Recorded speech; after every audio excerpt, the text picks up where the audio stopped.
Welcome to the Traveling Perspectives podcast. In this episode, I talk with Tracey.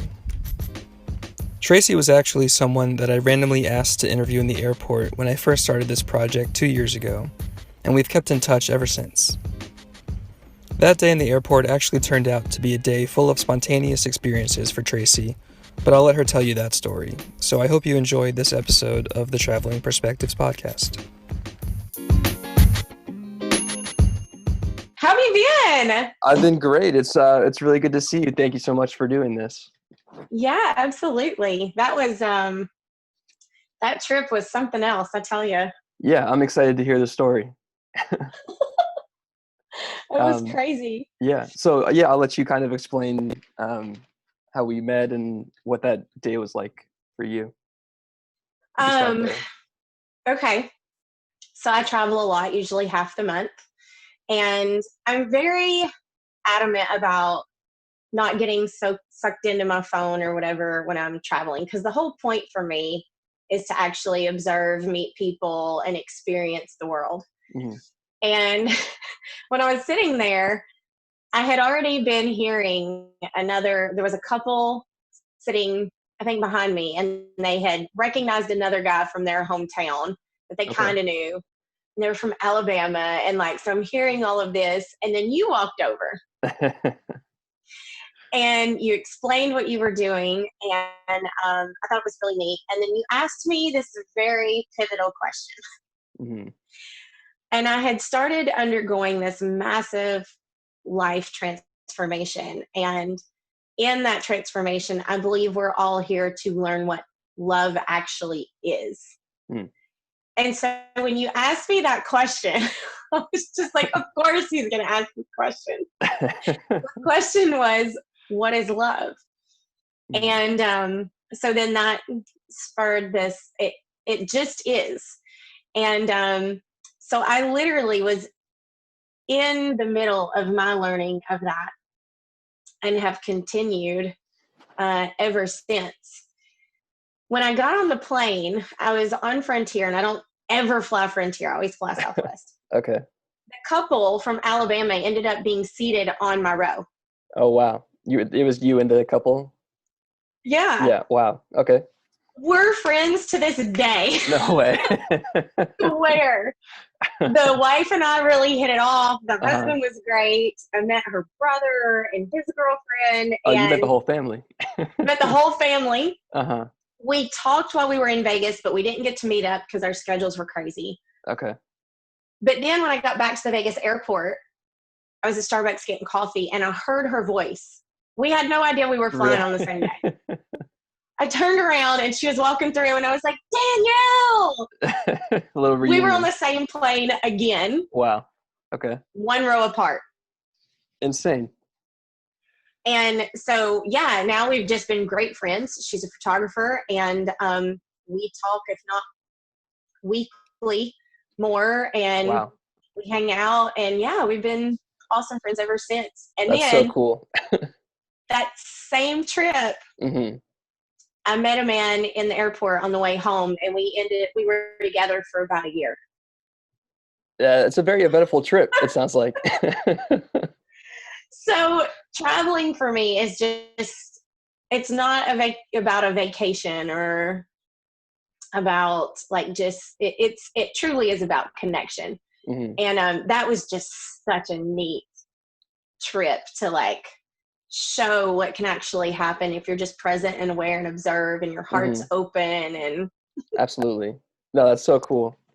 Yeah, you never know what's going to happen if you just in the moment and let things kind of run their course, or say hi to that person that you typically wouldn't have said yes to or said hi to. So that's so crazy.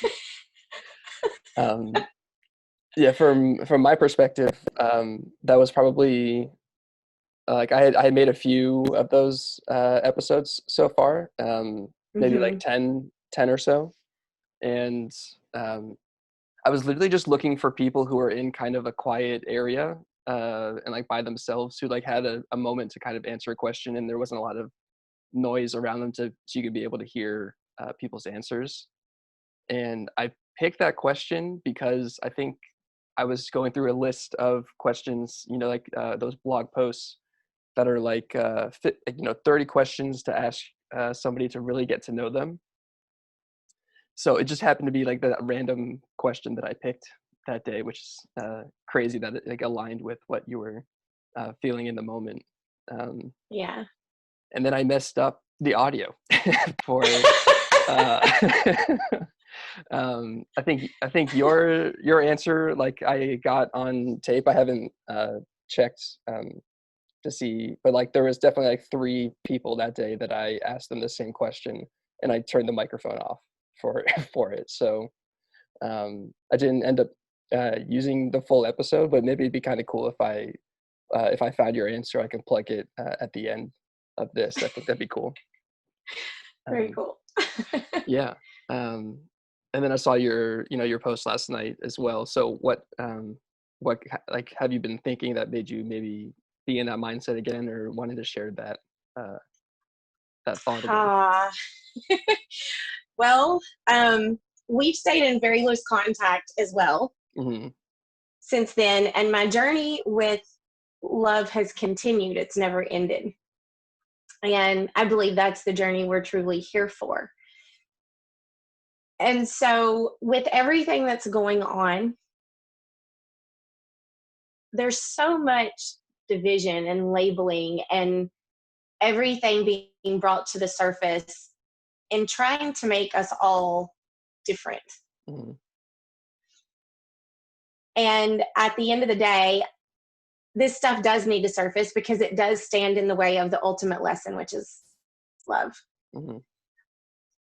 And it really hit me just that the one thing that truly does have us all together in oneness is that every single one of us has the gift from day one of unconditional love in us. Everything else is learned behavior. Interesting. And so it was just, all of this was really coming up. And then it was funny because you had reached out to me to do this Hmm. podcast Right. a little bit before. And it was just the perfect culmination of what started. When was that? 2 years ago? Yeah, probably around that time. Yeah, isn't that crazy? Yeah, 2 years Yeah. ago. And I think we all just have to come to remember who we truly are at our core Hmm. before all this other noise comes in on top of us. Yeah. And I have 2 children, and when I think back to when they were born and what their process was like, and even how, we as parents program our children and try to put them in these boxes or behave this way to make me comfortable or whatever. There's been a lot of reflection just in that. But Hmm. the one true thing that always connects us is that we all have the gift of unconditional love. If we choose to dive into it to fully understand it, because what most people understand of love is actually codependency, Hmm. and it is conditional. It's not unconditional love. I had a conversation with a friend of mine the other day, and he was talking about these different levels of love or different categories of love. And I thought about it for a minute, and I was like, I understand where you're coming from, but is there really truly, if love just is, then there's no difference. There's no categories. And it's kind Hmm. of the same thing with what's going on right now. It's no different label. It's just oneness. And so yeah, all this was just coming up, and I think that's the lesson everybody's in the midst of learning right now is how does that happen? What does it Yeah. look like? What does it truly mean to love unconditionally?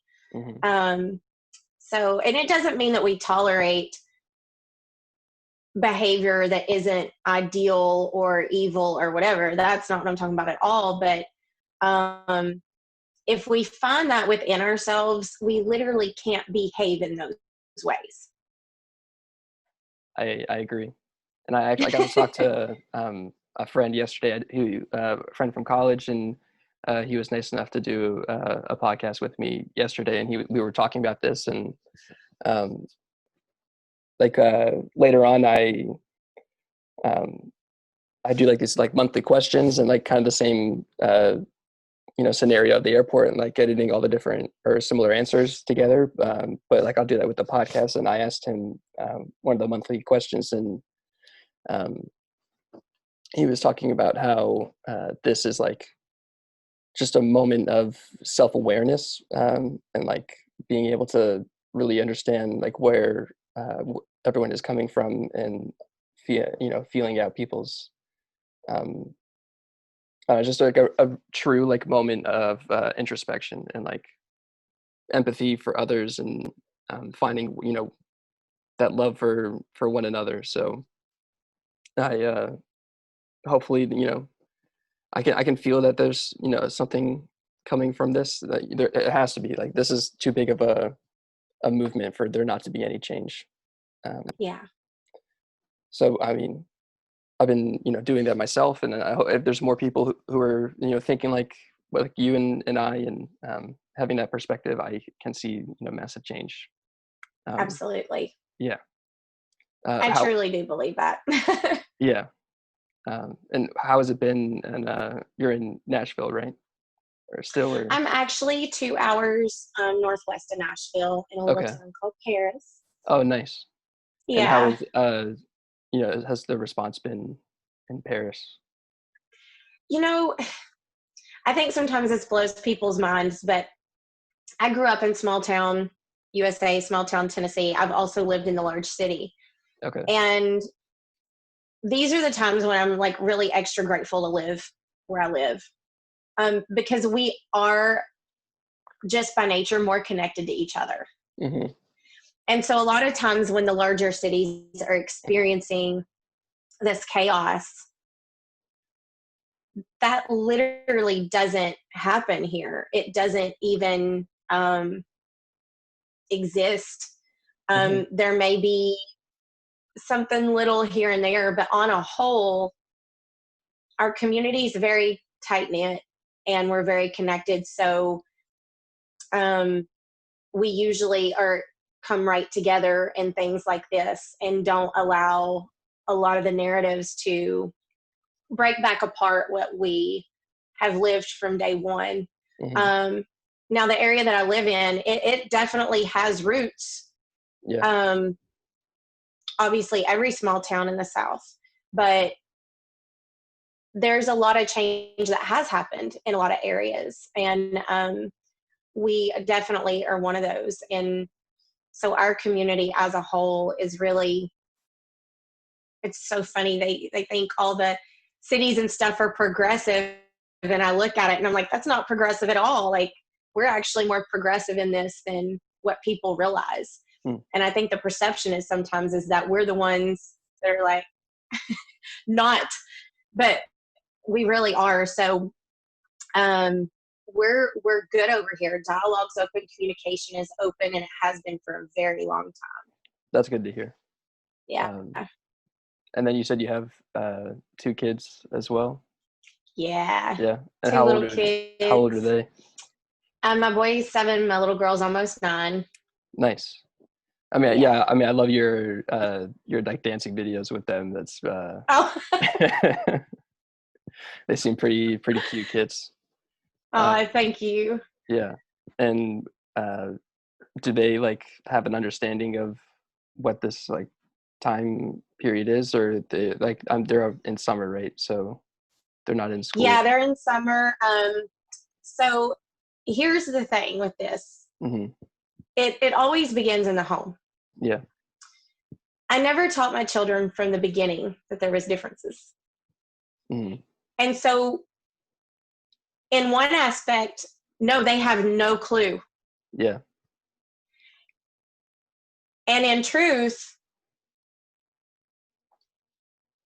which we don't watch the news in general, I do my independent research and things like that. Hmm. There's something about a child's innocence, and that's what's so needed right now.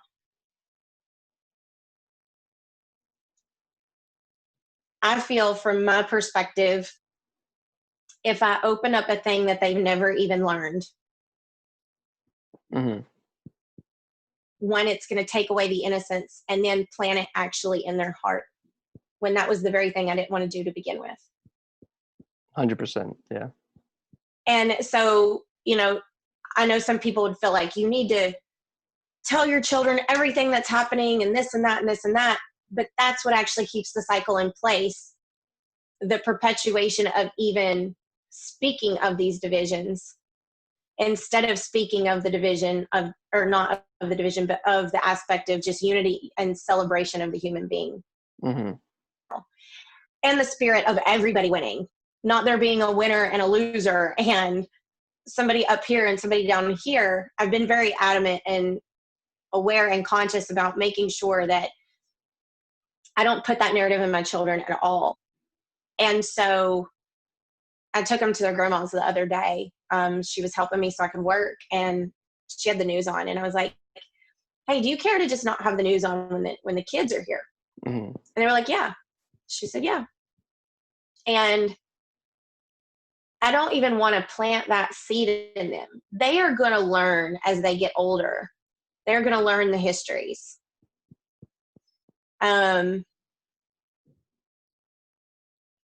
But I want them to be able to keep their hearts as open and welcoming and loving as possible, with that innocence that they have, for as long as possible. That being said, I don't coddle my children in any way, shape, or form.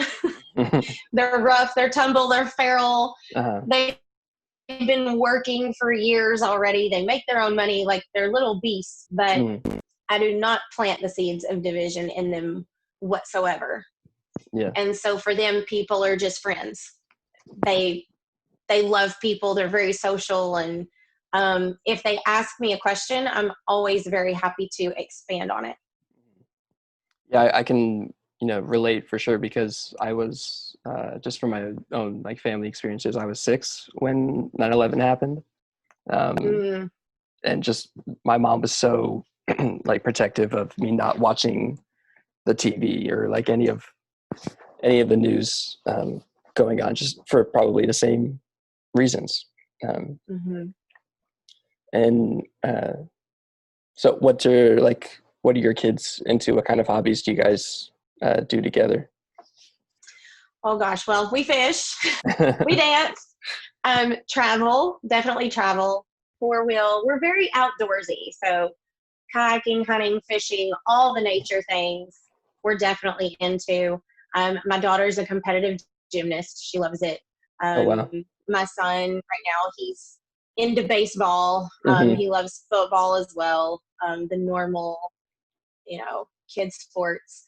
And I love to foster entrepreneurship in them. So they have a fishing product called the Cricket Rocket. They have a little business where if you fish with crickets, it's this thing that holds crickets for you. You don't even have to touch them. Wow. So they have that project. Yeah. And just life experiences is what we're into. And the more connected we are to, I feel, nature and the earth and people and all that, they'll be okay. Yeah. You know what? I think they will. Like they have some great leadership and mothering for them. So thank you. Yeah. There was a moment where I was like just observing my mom talking to my sister about what she was like interested in, or like trying to find. We're all trying to find out like what we like to do, and I just realized that, like, I asked her this question. And I'll ask you the same. Like, what's it like to have your kids kind of tell you what their interests are, like how they, like letting them show you like who they are? Like, what is that like as a parent? Yeah. This was tough at first. When I first had my daughter, I came from the background of fitness. So I was always used to being very in control of like everything. And when you have a child, that is just not an option. And so I knew very early on, I was like, okay, I have to shift some things. This being is not here to be controlled. This being is here to experience life. So I need to learn how to open up, allow her to be herself, guide her properly. But to be able to give her expression that, say, I didn't have growing up. Mm-hmm. And I think the first thing we have to remember is that this one always kills me when somebody's like, oh, my mini me or my whatever. I'm like, no, they are not your mini you. Right. I'm basically a birth canal. You know, I gave birth to these children, but they're not mine. Mm-hmm. They're their own people. And they have their own life. Mm-hmm. From day one. Right. It doesn't happen when they're 8. It doesn't happen when they're 16, 18, 21, 25. From day one. Mm-hmm. And I'm trying to remember who it was. I think it was Harry Palmer. Said somebody asked him how to raise an aware child, and he was like, get out of their way. And I think a lot of parents have a problem getting out of the way, letting their children make their mistakes, letting them fall, let them get hurt, let them have the contrast of hard. Everybody's in the game of easy and safety, and you're better off getting out of their way and letting them use their courage and their strength from a very early age. Mm-hmm. And we have very open dialogue. I've treated them like adults from day one. Obviously, I'm nurturing. I'm going to care for them if they're really hurting and things like that. But I never baby talked them. Mm-hmm. And if they baby talked to me, I would look at them and say, I don't understand. You're going to have to speak clearer. Mm-hmm. And they would clear it right up, you know, but yeah, you got to get out of the way. Mm-hmm. Got to get out of the way and let them express themselves. Obviously, if it's really truly not in their best interest, that's where your guidance comes in. Mm-hmm. Right. But you can also do it in a way that leads them and they pull themselves forward versus you being like, this is the way it is, and no, and because I said so. There's a whole open dialogue that has to happen. And when they're little, believe it or not, they can have great conversations. Amazing. Well, yeah. So like, Mm-hmm. I've never been a parent before, but I just find it interesting to talk to people who have gone or are going through that experience and get advice, and one day get to be that, parent or guidance for somebody. So yeah, that's awesome. It's the hardest thing you'll ever do, by far. Yeah. Definitely the hardest thing. But very rewarding, and letting go of those attachments to them being yours. Mm-hmm. We don't own them. Right. And so you mentioned your, like your fitness background as well. Can you talk about a little bit about that journey for you, what that's been like? Oh, yeah, absolutely. I was always tiny. I was the littlest kid, like forever. And I grew up in a home where it was pretty strict religious wise and things like that. And we didn't have freedom of expression really. If we got too loud and laughter or whatever, it was like, hey, knock it off, Mm-hmm. And so my escape became my physique. I was a competitive dancer. I cheered, I did gymnastics. And then at 12, I got into lifting. And my brother was 14, and he was a great role model there. And I started lifting, and I found this strength inside of the gym that I didn't get to experience anywhere else in my life. In the gym, I was strong. In the gym, I could lift whatever I wanted to. In the gym, nobody told me what to do. I just got to be who I was. And it was so cool because we went to a underground bodybuilding gym. Mm-hmm. And there was all these big meatheads in there, and they were like, yeah, cheering me on, this little tiny girl in the squat rack. It was Right. such a beautiful experience. And but yeah, it gave me a strength and courage that I wouldn't have had otherwise. And so from that point on, it just became a passion. I had a little detour there in college, and when I lived in South Florida, I still worked out. I still trained people. but I did a couple other things. I was in the fashion industry and I sold yachts, but I came back when I left Florida. I came back to my original love, which was the body, the relationship to the body. And I ended up owning a couple CrossFit affiliates and just dove headfirst into helping people that way. But then something else happened, and I realized there was a gap between what people think well-being is and what it truly is. And the gap that was being left out and has been left out in the health and fitness industry forever is the emotional and mental health aspect.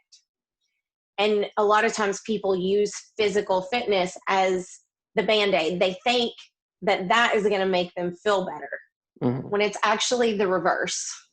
If you take care of the emotional and the mental, you want to take care of yourself physically, and it's easy. And you don't make all those decisions about emotional eating or what, like, it doesn't even exist. But it's being approached backwards in the industry, which is actually what I'm addressing now with all my clients, is closing that gap in their well-being, because what is being perpetuated through the fitness industry is completely ass backwards. It's totally backwards.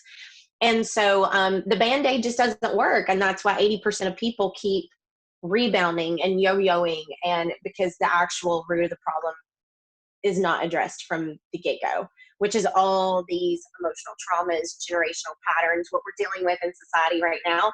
That's the work right there, is that inner work. And fitness is a great way to help process emotions. So what I realized, I had a post on my Instagram a while back. Exercise really needs to be spelled with a O, EXOR. Because our bodies, the gift of our physical body is to physically exorcise emotions that are trapped. And if you do that, you don't have to go to a program or all this big whatever. Like, I can go hit a heavy bag for 5 minutes and my whole body shifts, but it's because it's in that space of the emotional, mental side of it. You get it out, the body responds, boom, you're done. So it's a whole different approach that I'm doing now. But yeah, it just completely closes that gap that's been here forever with that industry. Right. Well, that's, yeah. I mean, that sounds like a lifetime of, coming to an understanding and 20 plus years. Yeah. Yeah. Study and work and just immersion into people and their bodies and what they're dealing with. Yeah, it's been a lifelong passion. Yeah. So what is your business now that you do? So now what I do is I work with high performing women, executives, entrepreneurs, and I love working with entertainers who are on the road, like country music artists, things like that are touring and helping them with their struggles and stresses while they're on the road. I go to them in person and we do experiential coaching.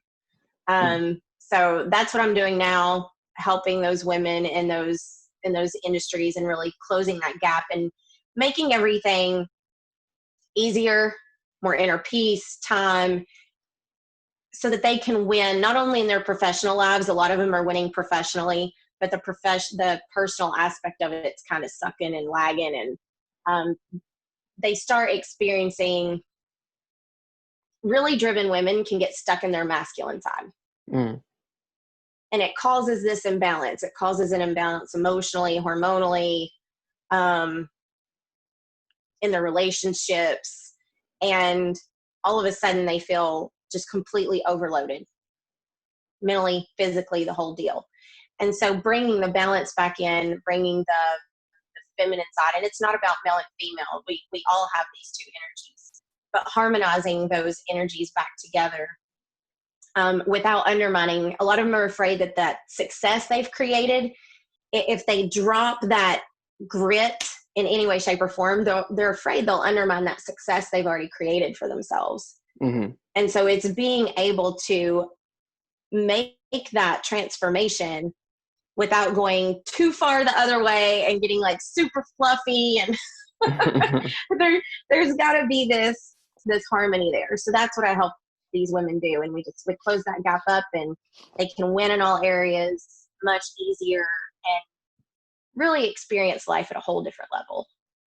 And how did you like come to realize that that was your passion, or you wanted to turn it into your career? Well, I did it in the gym because that's what everybody, once they got in there and they actually lay out what's happening in their lives, that's always been the work. So I was doing it anyway. I just got to the point where I was like, okay, I can't write not one more workout program, not one more nutrition plan, knowing this is not the thing that needs to shift. This is the last piece that comes into play. Actually, we have to do this the opposite. So I went on ahead and pulled out of the brick and mortar fitness world and completely shifted that. And of course, the results, everything's so much better. Yeah, that's amazing to hear. Yeah. And so what was that process of like finding, you made the decision, you're like, I'm going to make this like, your own entrepreneurial endeavor, and how did those like first clients come to be? Well, they came word of mouth. Whenever I started making the transition, people in my own community, of course, were first. So started working there, and then got online. So I connect with people just like we did in the airport. Right. But most of it has been word of mouth and by referral only. And then being from Tennessee and loving music so much, because you see our kids, my kids and I dance. Oh, yeah. And the connections that I have, I realized how much there was a lot of struggle going on as well for artists, and the pressures that come along with that, and trying to deal with all these things in the midst of this large tour and everything hinging on them. And so about 8 months ago, that just really came into my heart, and I just put it out there, let people know I was doing it, and then word of mouth referrals. It's just, once you put it out there and you're aligned with it, and it's, that's what God's putting on your heart, it shows up whether you're really ready or not. It's like, okay, here you go. Right. Isn't it crazy that you could just say that you are something, and all of a sudden, like, that's what you're doing? Like, you just have to put the action behind, what you're thinking is, what your intention is, and then the rest will fall into place. Yeah. Yeah. I mean, that's what I'm trying to do with this kind of stuff. Like, I just realized that I have been doing a lot of talking in my life and not a lot of action behind it. And like the first step for me was like, going up to people in the airport, complete strangers, and putting myself out there. And then the very first time that I actually asked somebody to help me out, like, I was actually in the Nashville airport, and it was like I was at the end of one row, and then there was a guy at the other end, like, by himself. And I was like, all right, man, if I don't do this now, I'll never do it. Like, just go up and ask. And I did, and he said no. And then I went up and asked a second person, and they said no as well. And I was like, all right, I'm going to ask one more person, and if they say no, then I'll never do this again. And I tried. And I went up to that third person, and they said yes. And the next person said yes. And then the next person said yes. And it just kind of spiraled from there. So, yeah, it's just like, I wouldn't be talking to you right now, or have approached you in the airport on that day, which is crazy to think about. So I know. Yeah, I mean, I don't know. I think a big thing is just to keep putting yourself in those situations, and trying to push fear out of the way, and like stop holding yourself back from creating what you see your life looking like. Because Yeah, absolutely. All right, so this feels like a good time. I only have like one segment on the podcast. Like I said, like the monthly answers or monthly questions. Yeah. So the first one for this month is, if this year is a chapter in the book of your life, what is this chapter called? Oh, woo! Wow.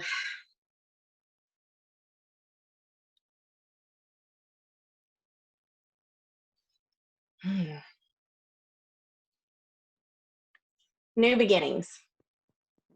Okay. Explain. What does that mean for you?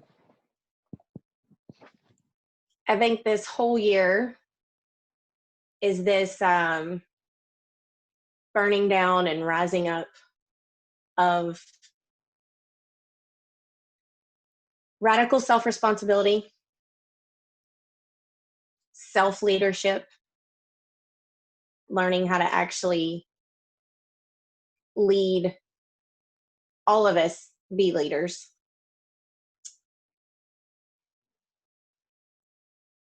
And really seeing a new beginning from every aspect, a burning of the old and a birth of just completely new beginnings in all areas. It's funny, I was going to joke. I've seen all the memes about Revelation, which book of Revelation, or which book of whatever are we in today? And I'm just like, oh my God. I mean, in a way it feels like that, but anytime you go through a rebirth process, I mean, and even when I think about childbirth, I had both my kids naturally, and man, I mean, it's intense. Mm-hmm. Anytime the ego and what we think we knew and know has to go away so that new can come in, it's uncomfortable. It's painful in that moment. But yeah, definitely new beginnings and embracing the uncomfortable and the pain as just another form of love, because ultimately it's going to birth love and unity. I'm excited to see everybody embrace love more. Yeah. So that's a great answer. Okay, so next is, what is your hidden talent? Hidden talent. Mm-hmm. So I guess, do you know what clogging is? Clogging? Maybe not, I guess. I don't know. It's like the country version of tap dance. Okay. The old timers used to call it flat footing, but we have tap I know shoes the that have like shoes, double right, taps. are called clogs, right? Or Yes. yeah. But they're not the wooden kind. They're like tap Okay. shoes, but they have 2 taps instead of 1. Okay. I was a travel clogger for 7 years. Wow. And I can still to this day clog. That's awesome. Where did you get to travel clogging? It was mostly throughout, like, I grew up in Northeast Tennessee in Bristol, so it was mostly throughout the mountain areas there, Okay. Gatlinburg, Pigeon Forge, Mm-hmm. North Carolina, South Carolina, Georgia. Yeah, kind of all around those areas. Okay, that's awesome. Yeah, it's kind of a regional thing. Yeah. I'm sure, yeah. Do you have a pair of clogs? I don't have any that fit me anymore. No. No, a past hobby. No. Yeah. Well, no, I'm sure not a lot of people can say that that's their hidden talent. That's cool. Okay, so next is, what is a recent accomplishment that you're proud of? Recent accomplishments. Okay, so every day I kind of write my wins down. Okay. This is going to pertain to the love thing again, because it's just been such a big theme. Mm-hmm. Being able to love a partner and understand that what's best for them and what they need to do for themselves is more important than trying to force things to work or to make it look a certain way. And being able to give the freedom that people need to go and do what they do, whether you agree with it or not. Whether you know it's in their best interest or not, that's not it. It's their journey and they have to take it. So being able to have relationships now without that attachment, once again, it doesn't mean it's not painful or it doesn't hurt or whatever.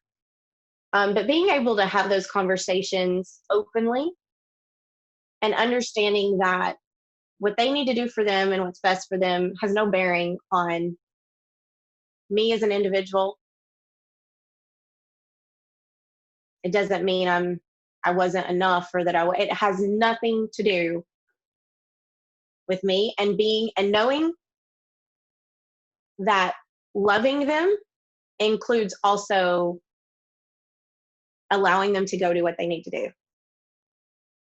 I think that's been my biggest win probably out of all life, because in the end, we're all relationships, a bunch of relationships. Mm-hmm.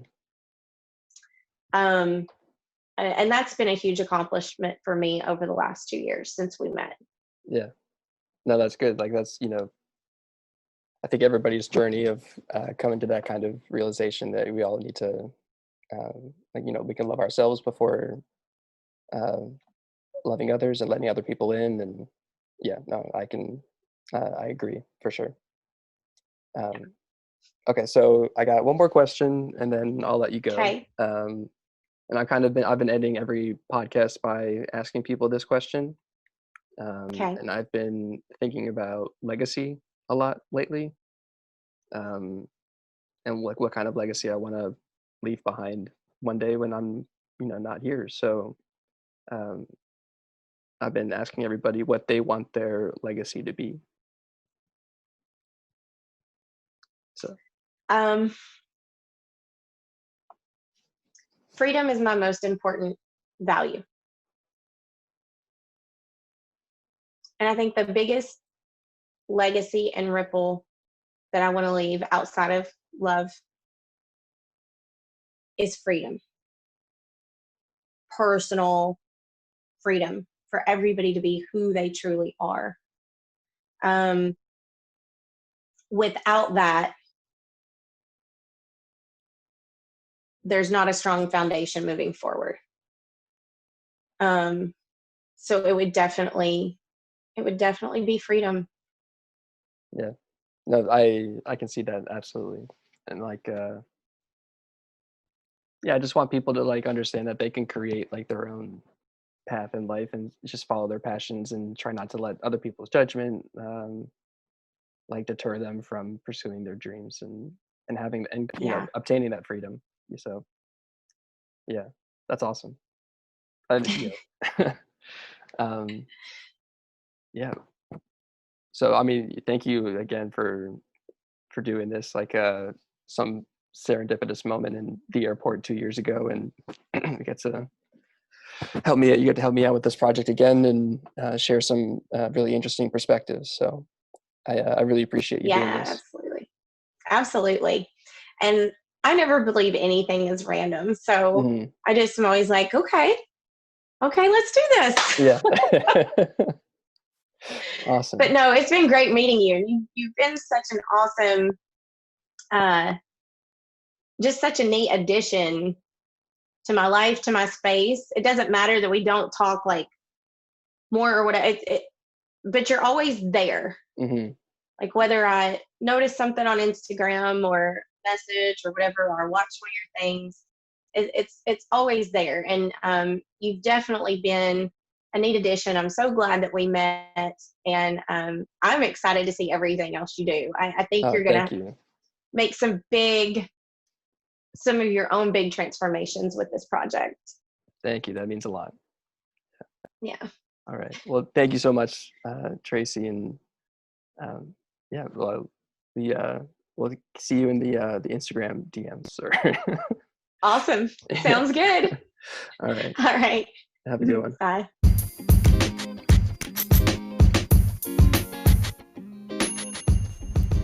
Thank you so much for listening to the Traveling Perspectives podcast.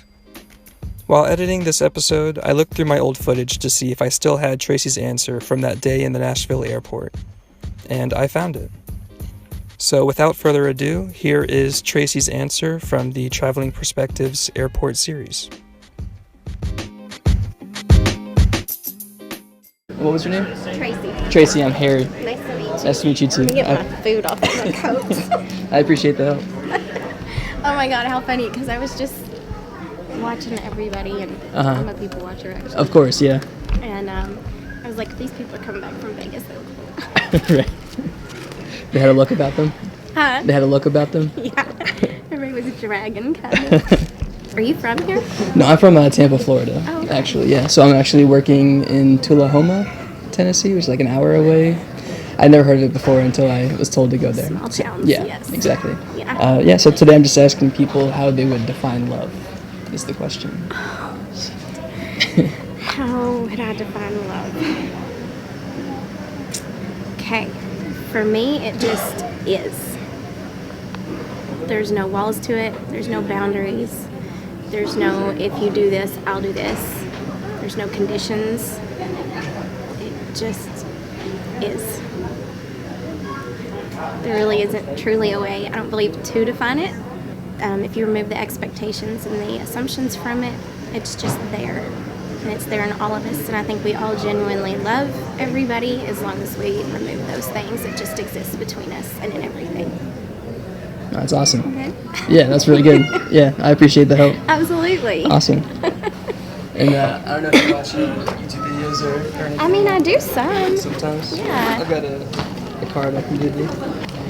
It's so funny that you came over to me. I'm the weird person that usually likes to sit in the middle seat of the airplane. Oh, yeah? Just because you never know who you're going to sit beside and like Oh, yeah. what the discussion's going to be. All my friends make fun of me. They're like, you're so weird. That's actually the situation I was in that sparked this idea. So I was just Really? I was just sitting in the middle seat. The two people, we ended up talking the entire flight. And it's just like, you never know who you're going to meet in the airport. Do that so. all the time. I must have forgotten my Yeah, absolutely. very So if cool you're interested in checking it out. traveling perspectives. Oh, I love that. Awesome. Well, it's nice to meet you, Tracy. It was nice meeting you too. I appreciate it. Absolutely. Yeah. Safe travels. Thanks, you too. Are you going to Vegas or are you going elsewhere? No, I flew this morning here already. Flew here. Yeah. So you're going to Tullahoma now. I'm like driving. It's like an hour. So my coworker's picking me up in like 2 hours. Is it south? I think it's southeast. I think so. So I live like 2 hours northwest of here in another little really? tiny town. Oh, really? Yeah, tiny. You'll like it though. Okay. Everybody's friendly here. I'm so. sure, yeah. It's nice to see you. Right? Yeah, absolutely. All right, awesome. Well, it's nice to meet you. Nice meeting you too. Appreciate Have it. a great trip. You too, thanks.